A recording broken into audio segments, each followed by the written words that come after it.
நம்பிக்கை நம்பிக்கை நம்பிக்கை நம்பிக்கை இல்லாமல் நாளை இல்லை. நீங்க சாதாரண மெக்கானிக் தானே, அந்த புத்தி தானே வரும். செகண்ட் ஹேண்ட் கார் கூட பழகி பழகி எல்லாத்துக்கும் செகண்ட் ஹேண்ட் தான் கேக்குது. இவ்வளவு கீழ்த்தரமான புத்தியோட என் கூட பழகி இருப்பானு நான் கொஞ்சம் கூட எதிர்பார்க்கலடி. வெளியில போடி. சந்திரிமா, என்னாச்சு? அம்மா, அன்னைக்கு நீங்க சொன்னா சரியா போச்சு.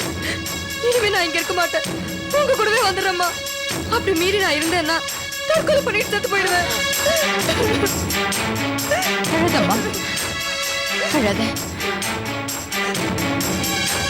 எல்லாத்தையும் நான் பாத்துக்கிறேன். வா, நம்ம வீட்டுக்கு போலாம். அத்த அத்த, அவ என் பொண்டாட்டி. அவளை நான் அடிப்பேன், உதப்பேன். அது ஏன் இஷ்டம். அனாவசியமா என் குடும்ப விஷயத்துல தலையிடாதீங்க. அவளை இங்கே விட்டு போயிடுங்க. வீட்டுக்குள்ள இருக்கிற வரைக்கும் தான் அது குடும்ப பிரச்சனை. வாசலுக்கு வந்துருச்சுன்னா அது பொது பிரச்சனை. வீட்டுக்குள்ள முடிக்க வேண்டிய பிரச்சனையை வாசலுக்கு கொண்டு வந்ததே நீங்க தான். இப்ப வாசல்ல முடிக்க வேண்டிய பிரச்சனையை தெருவுக்கு கொண்டு வந்துடாதீங்க. என் பொண்ணை ரொம்ப கொடுமைப்படுத்தி இருக்கீங்க. இதை நான் சும்மா விட மாட்டேன். மனித உரிமை கமிஷன் வரைக்கும் இந்த பிரச்சனையை நான் கொண்டு போக போறேன். வாருண்ணா போலாம்.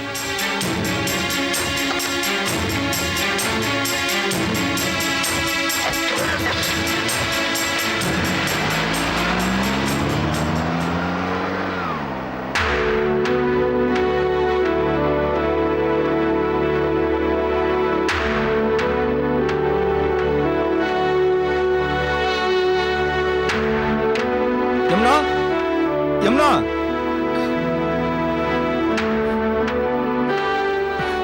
ஏய் யமுனா, எழுந்துரு. என்னதெல்லாம் என் காலில் விழுந்துக்கிட்டு? தெய்வத்தை கண்ணால பார்க்க முடியாதுன்னு சொல்லுவாங்க.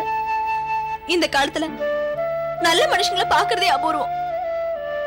நீங்க எனக்கு தெய்வம் மாதிரி இருந்து உதவுனீங்க. என்னால உங்களுக்கு கெட்ட பேர் வேண்டாம். நான் போறேன். யமுனா, இந்த நிலைமையில நீ எங்க போவ? உனக்குன்னு யார் இருக்கா? உன் குடும்பம் தான் வெளியூர்ல இருக்குன்னு சொன்னியே. என் குடும்பத்துக்கு நான் போறது இல்ல. என்னோட கஷ்டம் அவங்களுக்கு தெரிய வேண்டாம். அதே நேரத்துல உங்க குடும்பத்துக்கும் நான் பாரமா இருக்க விரும்பல. உங்க வாழ்க்கை என்னைக்குமே அமைதியா இருக்கணும். அதுக்காக நான் கடவுள்கிட்ட வேண்டிக்கிறேன். நான் போறேங்க. இல்ல யமுனா, எனக்கு யாரை பத்தியும் கவலை இல்ல. உன்னை இந்த வீட்டை விட்டு நான் போக விட மாட்டேன். எனக்கு வாழ்க்கையே இல்ல. டெய்லி ஷிட் கேலண்டர் மாதிரி ஒவ்வொரு நாளும் தேய்ச்சிட்டு வர. என்னால உங்க அமைதியான வாழ்க்கையை கெடுத்துக்க வேண்டாம். ப்ளீஸ். சரி யமுனா, உனக்கு இந்த வீட்டுல இருக்கிறதுக்கு பிடிக்கலனா நான் உன்னை என் தங்கச்சி வீட்டுக்கு கூட்டு போறேன். நீ கொஞ்ச நாளைக்கு அங்க இருந்துக்க. ஆமா ஆமா, நான் இன்னும் கொஞ்ச நாள் தானே உயிரோட இருக்க போறேன். முதல்ல இந்த மாதிரி பேசுறதை நிறுத்துறியா? போய் கிளம்பு போ.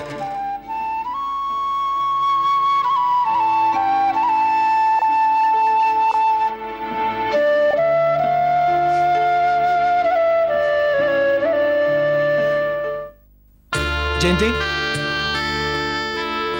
வாண்ணா உட்காரு. இருக்கட்டுமா? இவங்க பேர் யமுனா. வணக்கம்.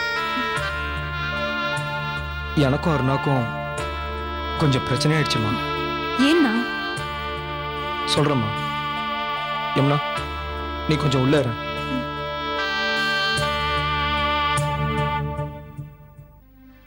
சொல்லுண்ணா, அன்னைக்கும் உனக்கும் என்ன பிரச்சனை?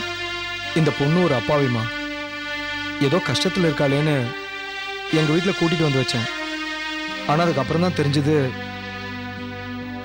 யமுனா சிந்தாமணியால அனுப்பப்பட்ட ஆளுன்னு. அப்படிப்பட்டவளை ஏன்னா வீட்டுல வச்சிருக்க?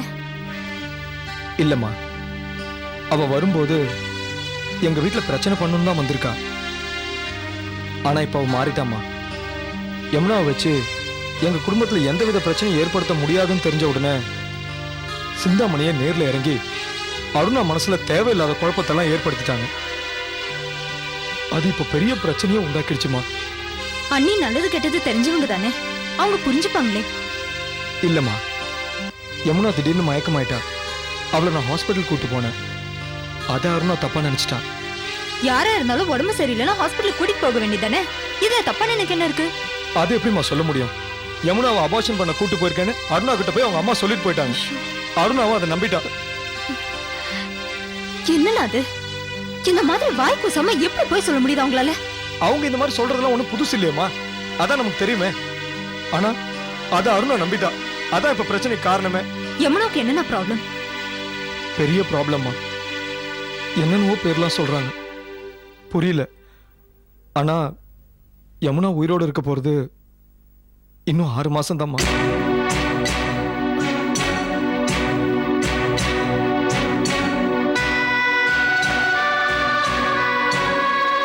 என்னடா சொல்ற? பாவம் யமுனாக்கு ஏன் இந்த மாதிரி ஒரு நிலைமை வரணும்? அதை நினைச்சுதான் அவங்களுக்காக நான் இறக்கப்பட்டேம்மா. ஆனா அருணா அதை புரிஞ்சுக்கலம்மா. யமுனாவோட நிலைமையை பத்தி அன்னிக்கிட்ட சொல்ல வேண்டியது தானேண்ணா? வேண்டாம்மா, அவளுக்காக இறக்கப்படுறத யமுனா விரும்பல. அது மட்டும் இல்ல, இப்ப அவ இருக்க மனநிலையில அருணா எதையுமே புரிஞ்சுக்க மாட்டான். ஜெயந்தி, யமுனா கொஞ்ச நாளைக்கு உன் வீட்டிலே இருக்கட்டும்மா. அதை அவகிட்ட சொல்லிதான் இங்க கூட்டிட்டு வந்தேன். கஷ்டப்படுறவங்களோட நிலைமை என்னன்னு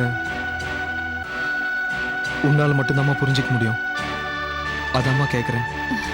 என்னண்ணா இப்படி கேட்டுட்ட? எத்தனை நாள் வேணாலும் யமுனா இங்கேயே இருக்கட்டும், நான் அவர்கிட்ட சொல்லிக்கிறேன். இந்த பதில தான் நீ சொல்லுன்னு எனக்கு நல்லா தெரியும். அவகிட்ட நான் பரட்டேன்னு சொல்லிடு. ரொம்ப சந்தோஷமா. நான் வரேம்மா. தைரியமா போயிட்டு வாங்க.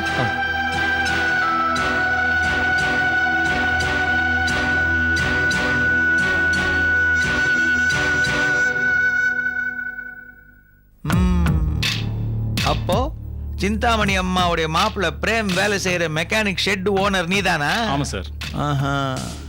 நாளையில இருந்து என் மாப்பிள்ள அங்க வேலை செய்யக்கூடாது. இது நீங்க பிரேம்கே சொல்லலாமே. அட அவங்கிட்ட சொல்லி அவன் கேட்கலன்னு தானே உன்னை இங்க வர சொல்லியிருக்கோம். சாரி சார், என்கிட்ட நல்லா வேலை செய்யற யாரையுமே வேலையை விட்டு அனுப்ப மாட்டேன். யோ, நீ ஒரு சாதாரண கார் ரிப்பேர் பண்ற ஷெட்டோட ஓனர், கார் தயார் பண்ற கம்பெனியோட முதலாளி மாதிரி எல்லாம் பேசிக்கிட்டு இருக்க. மரியாதையா பிரேம வேலையை விட்டு அனுப்பிச்சிடு. அனுப்ப முடியாது சார். இங்க பாருங்க, உங்களால என்ன செய்ய முடியுமோ செஞ்சுக்கங்க. அவசரப்பட்டு வார்த்தையை விட்டாமா. நான் எது செய்ய வேணான்னு இருந்தேனோ அதையே செய்ய சொல்றான். கவலைப்படாதீங்க, நாளைக்கே நம்ம பசங்களை அனுப்பிச்சு நம்ம யாருன்னு புட்டு புட்டு அவனுக்கு சொல்ல சொல்றேன். நீங்க எதுக்கும் டென்ஷன் ஆகாதீங்க.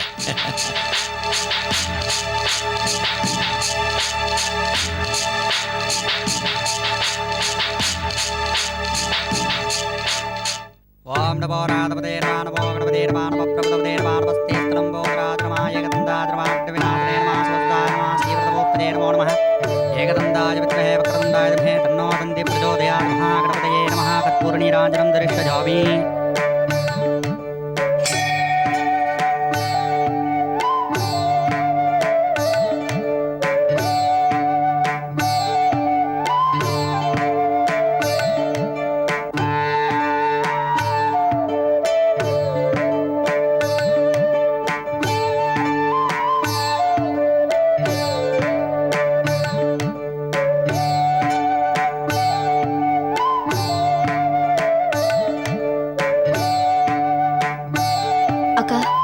எதுக்கு என்ன திடீர்னு கோவில் கூட்டிட்டு வந்தீங்க? நீ 100 வருஷம் நல்லா வாழணும்னு தோணுச்சு, அதுக்காக தான். அக்கா, என்னோட நாட்கள் என்ன படுதுன்னு எனக்கு நல்லாவே தெரியும். நான் அதிக நாள் உயிரோட வாழ போறதில்ல. எதுக்கா அக்கா எனக்காக வீணா கடவுள்கிட்ட வேண்டிக்கிறீங்க? யமுனா, உன் விதியை நிர்ணயிக்கிறது நீ இல்ல.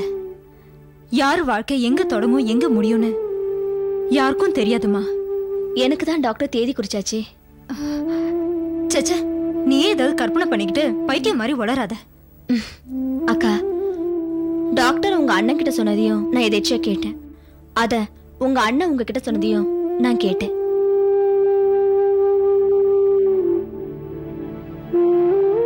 நான் எனக்காக கவலைப்படலக்கா. நான் என்ன தயார்படுத்திக்கிட்டேன். நான் சாகிறதுக்குள்ள என் குடும்பத்துக்கு ஏதாவது செஞ்சுட்டு போகணும்னு நான் நினைச்சேன். அதுக்காக தான் சிந்தாமணி அம்மா கிட்ட உதவி கேட்டு நான் போனேன். ஆனா அவங்க என் வறுமையை பயன்படுத்திக்கிட்டு உங்க அண்ணனையும் அண்ணியையும் பிரிச்சுட்டாங்க. சாகும்போது கூட ஒரு பாவத்தை பண்ணிட்டு போகணுங்கிறது என் தலையெழுத்து போல இருக்கு. கடவுள் விருப்பப்படிதான் எல்லாமே நடக்கும் யமுனா. உனக்கு எந்த குறையும் வராது, கவலைப்படாத. அக்கா, நான் எதுக்காகவும் கவலைப்படல. என்னால உங்க அண்ணனும் அண்ணியும் பிரிஞ்சுட்டாங்களே, அதான் என்னால தாங்க முடியல. சில உண்மைகள் தெரியாததுனால எங்க அண்ணி இப்படி எல்லாம் நடந்துக்கிறாங்க. அவங்க கிட்ட நான் பக்குவமா பேசி எல்லாத்தையும் புரிய வைக்கிறேன். வா போலாம்.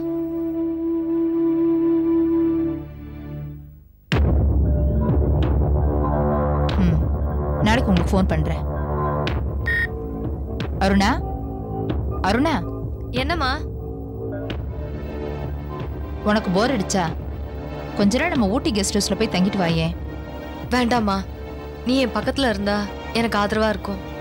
நீயும் ஊட்டிக்கு வரதா இருந்தா நான் உன் கூட வரேம்மா. அருணா, எனக்கு இங்க நிறைய வேலை இருக்குமா. இல்லைன்னா நீ கூப்பிட்டு நான் வராம இருப்பேனா? உனக்கு எப்பவுமே வேலைதாம்மா. பெத்த பொண்ணு மனசு கஷ்டத்துல இருக்காளே, அவளுக்கு ஆறுதலா இருப்பேன்னு உனக்கு தோணலையாம்மா? பொண்ணு நினைச்சு என் மனசு எவ்வளவு பாடுபடுதுன்னு தெரியுமா? உன்னை கட்டிக்க எத்தனையோ விட்டு கோடீஸ்வர சம்பந்தம்லாம் வந்தது. அதெல்லாம் வேண்டான்னு உதறிட்டு ஒரு சாதாரண மெக்கானிக்க கட்டிக்கிட்ட. இப்ப அவஸ்தைப்படுறது நீ மட்டும் இல்லம்மா, நானும் தான். உன் வாழ்க்கைய நினைச்சா எனக்கு தூக்கமே வரமாட்டேங்குது. ஸ்லீப்பிங் டேப்லெட் போட்டாதான் தூக்கமே வருது. எனக்காக நீ ஏமா உடம்புக்கு எடுத்துக்கணும்? இது நானே தேடிட்ட வாழ்க்கை தானே. நீ எனக்காக எவ்வளவோ எடுத்து சொன்ன, நான் தானமா கேட்கல. நடந்ததெல்லாம் நடந்து போச்சு. அதுக்காக அப்படியே விட்டுட முடியுமா?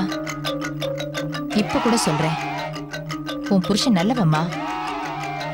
ஆனா அவரை கெடுத்ததே ஜெயந்தி தான்.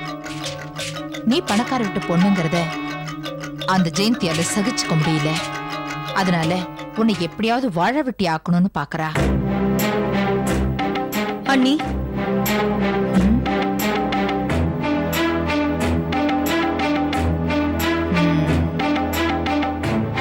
முதல்ல இந்த வாட்ச்மேனை மாத்தணும். யார் என்னன்னு கேட்காம கண்டவங்களெல்லாம் உள்ள விடுறான்.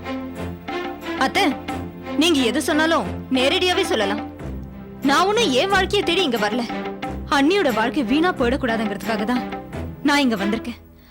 அண்ணி, முதல்ல என் கூட வாங்க. உன் கூட வா. எதுக்கு? அண்ணி, எங்க அண்ணன் ரொம்ப நல்லவரு. உங்க அண்ணன் உனக்கு நல்லவரா இருக்கலாம், ஆனா என் புருஷன் அப்படி இல்லையே. எவ்வளவு ஒருத்தர் வீட்டுக்கு கூட்டிட்டு வந்து அவ கூட வாழ்க்கை நடத்திட்டு இருக்காரு. அவரா நல்ல மனுஷன். அண்ணி, நீங்க தப்பா புரிஞ்சிட்டு இருக்கீங்க. சில சமயம் உண்மைகளை வெளியே சொல்ல முடியாது. ஆமா, எப்படி சொல்ல முடியும்? ஒரு பொண்ணை கர்ப்பிணியாக்கி அதை கலக்கணுங்கிறதுக்காக ஹாஸ்பிட்டல் கூட்டிட்டு போனாரு. அத போய் நான் வெளியில சொல்ல முடியுமா? அவளுக்கு கர்ப்பத்தை கலைச்சாரு, என்ன கல்யாணம் பண்ணிட்டு என் கனவையே கலைச்சாரு. அண்ணி, நீங்க நினைக்கிற மாதிரி எதுவும் நடக்கல. உங்ககிட்ட யாரோ தப்பா சொல்லி உங்க வாழ்க்கையை கெடுக்க பாக்குறாங்க. ஜெயந்தி, உன் குடும்பத்தினாலதான் இன்னைக்கு என் குடும்பம் தத்தளிச்சு நிக்குது. உங்க அப்பா உயிரோட இருந்த வரைக்கும் வசந்த் மனச மாத்தி என்கிட்ட இருந்து பிரிச்சுட்டாரு. இப்போ நீயும் என் பொண்ணையும் மாப்பிளையும் பிரிக்க பாக்குற. நான் உங்களுக்கு என்ன துரோகம் பண்ணேன்? ஏன் இப்படி எல்லாம் பண்றீங்க? அத்தை, ஏன் இப்படி அபாண்டமா பேசுறீங்க? நடந்த தாண்டி சொல்றேன். இது பாருங்க, ஒரு தாத்தா மகளோட வாழ்க்கை நல்லா இருக்கணும்னு தான் நினைப்பாங்க. ஆனா நீங்க மட்டும்தான் உங்க பொண்ணு புருஷனோட வாழக்கூடாதுன்னு நினைக்கிறீங்க. ஜெயந்தி, வாய மூடு. எங்க அம்மா பத்தி பேச உனக்கு என்ன யோகியத்தை இருக்கு? உங்க அண்ணன் எவ்வளவோ ஒருத்தைய கூட்டிட்டு வந்து வீட்டுல வச்சிருக்காரு, அவரை கண்டிச்சியா நீ? சரி, நான் உனக்கு கேக்குறேன், இதுவே உன் புருஷன் செஞ்சா உன்னால அதை ஏத்துக்க முடியுமா? இங்க பாரு, இனிமே என் புருஷனுக்கும் எனக்கும் எந்த உறவும் கிடையாது. இது விஷயமா என் வீட்டு வாசப்படியை மிதிக்காத. அண்ணி, அண்ணியா? புருஷன் வரவே வேண்டான்னு சொல்லிட்டு போயிட்டா இன்னும் என்ன அண்ணின்னு உறவு கொண்டாடுற? போடி வெளியே. நீயா பொரியா இல்ல செக்யூரிட்டி கூப்பிட்டு கழுத்தை புடிச்சு வெளியே தலை சொல்லட்டுமா?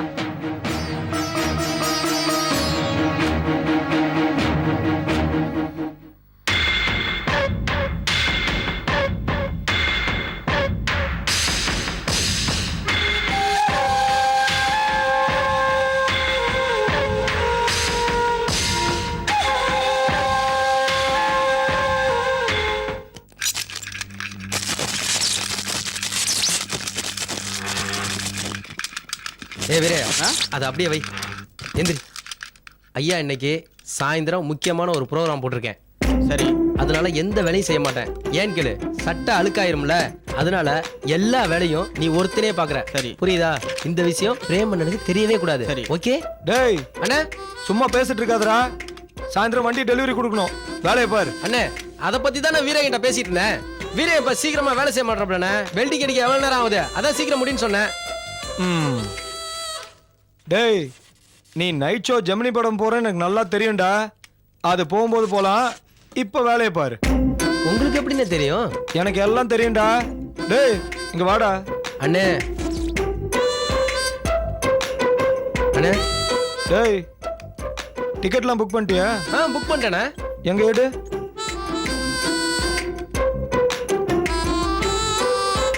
என்ன காணா? ஆ, இங்க இருக்கு. அண்ணே ஆ, ஒழுங்கா வண்டி வேலையெல்லாம் பார்த்தீங்கன்னா நைட்டு படத்துக்கு போகலாம். எப்படி வசதி? வண்டி வேலை பாத்துறேண்ணே. முதல்ல அதை செய் போ. இன்னைக்கு படம் பார்த்த மாதிரி தான். பையன் புரிஞ்சுக்கிட்டான். அப்போ நைட்டு பையனை கைட்டி விட்டு நாம எஸ்கேப் ஆயிட வேண்டியதுதான். பிரேம் வாங்க முதலாளி. டே ஜெயராஜ் அண்ணே சேர் எடுத்துட்டு வாடா. பரவாயில்லப்பா, நீ எப்படி இருக்க? நான் நல்லா இருக்கேன் முதலாளி. வாங்க ஷெட்டு பார்க்கலாம். உன்னை நம்பி ஷெட்டை உங்ககிட்ட ஒப்படைச்ச பிறகு எதுக்காப்பா ஷெட்டை பத்தி நான் கவலை பண்ணணும்? முதலாளி நீங்க எனக்கு முழு சுதந்திரம் கொடுத்ததுனால இந்த ஷெட்டை என்னால நல்லபடியா கொண்டு வர முடிஞ்சது. பிரேம், நீ ரொம்ப நல்லவனா இருக்க. ஆனா உன் வளர்ச்சியை கண்டு உனக்கு வேண்டியவங்களுக்கே பிடிக்கலையேப்பா. என்ன சொல்றீங்க?